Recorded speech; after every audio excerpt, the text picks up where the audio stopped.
Greetings, art connoisseurs, tubers, and pickers. It's Drew. Time for another installment of the CPMA, and that's the California Pickin Museum of Art, where I show you individual examples of fine art and antiquities from my own private collection. So let's go to it. And today, I have this amazing example. So pumped up to show you guys this. This is a extra large Chinese Mudman. And a Chinese Mudman, there's basically two different kinds of Chinese Mudmen. There's the smaller kind, anywhere ranging from an inch to 6-8 inches, something like that. Those are the normal ones you see. They're usually these little figurines that are seated and maybe possibly sometimes standing, and there are these old wise men with beards, etc. They're still making them today, and you know, making earthenware figurines goes back to the Han Dynasty and the Tang Dynasty.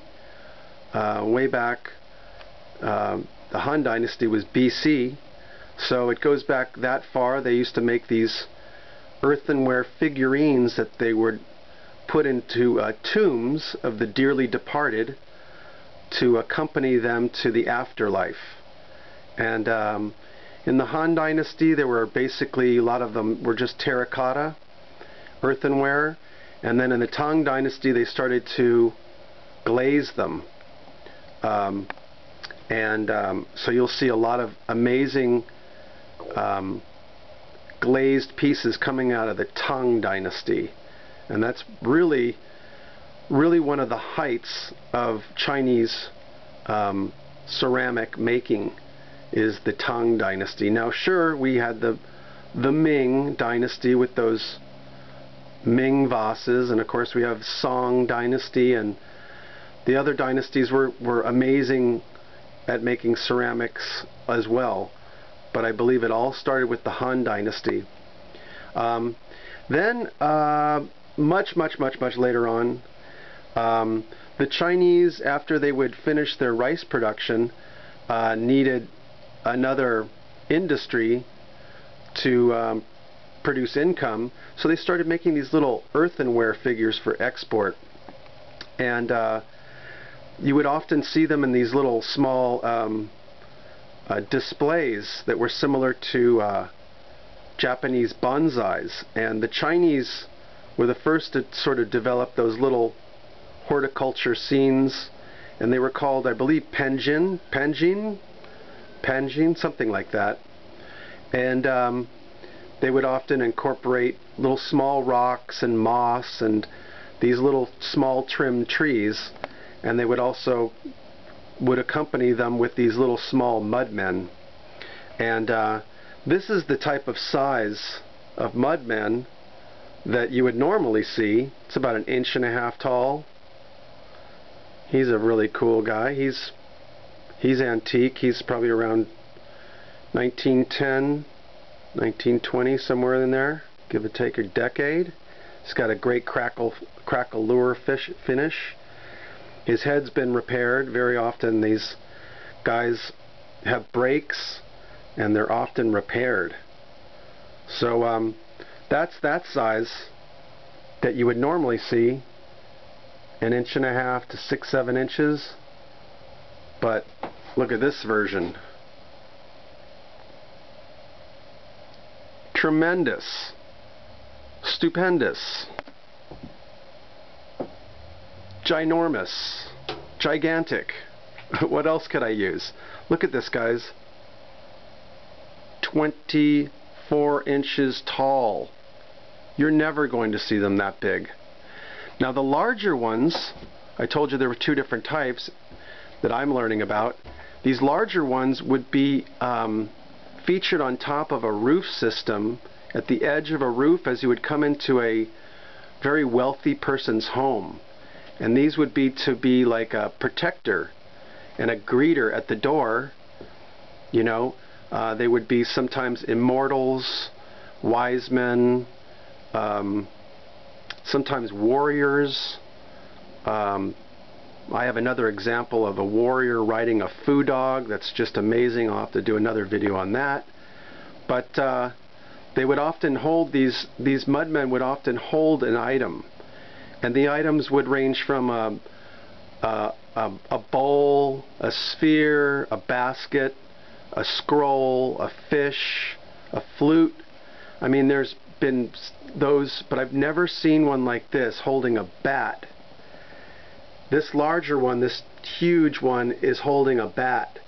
And I heard from my research that the more exotic and unusual the object that the mudman holds, the more expensive and valuable the whole mudman becomes due to whatever he's holding. And this one, never seen a bat. And it's really amazing. With it, this is all carved out and hollowed out, you guys, back here. Major depth back there. The hands are super delicate. Look at the hands. You get to see all the fingernails. And I love this little pinky sticking out, like it's so, he's holding the bat so delicately. You see there's some pierce work back here where it actually is all hollowed out and delineated, and the folds and the robes are all just incredible. And the back of this item, I'm not sure if I'm going to be able to show you this today, but is all hollowed out, and there's a mortar back there, probably from when it was attached to a building or a roof tile system. And as I said, there's no brakes on this, guys. Usually you would have this hand cracked off and repaired, this arm broken, or any of this stuff. The wings of the bat would be broken, especially this wing up here. Look at this. It's sticking out maybe an inch and a half, and there's no break. Super. And look at the finish on the face. The mudmen that you normally see, the modern day ones, they're just really basic, and they're usually not finished in the face too well. They're not glazed, and they just have the little beards and the outlines of the features. But this one is fully either painted or, yeah, I believe all this is definitely painted. And this ground color right here might be the actual color of the mud that was used. But the mouth, look at the mouth, the nostrils, the eyes. The patina on the piece is really nice. Now, as far as age, I don't think this is one of those super duper old ones, but I also don't think it's brand new either, that's for sure. And it's so large that I've never seen anything like this. I'm sure they probably never get larger than this, because then they start to crack and break. And but wow is all I can say. So yeah, so getting back to the age, as I said, I don't really know when this is. I will have to do some more research, and I will have to probably have this looked at by an Asian antiques expert. I know a little bit, but this is something that needs to be definitely qualified and possibly done on paper, even get a real appraisal, and then take this thing to the market, because this thing is going to soar, you guys.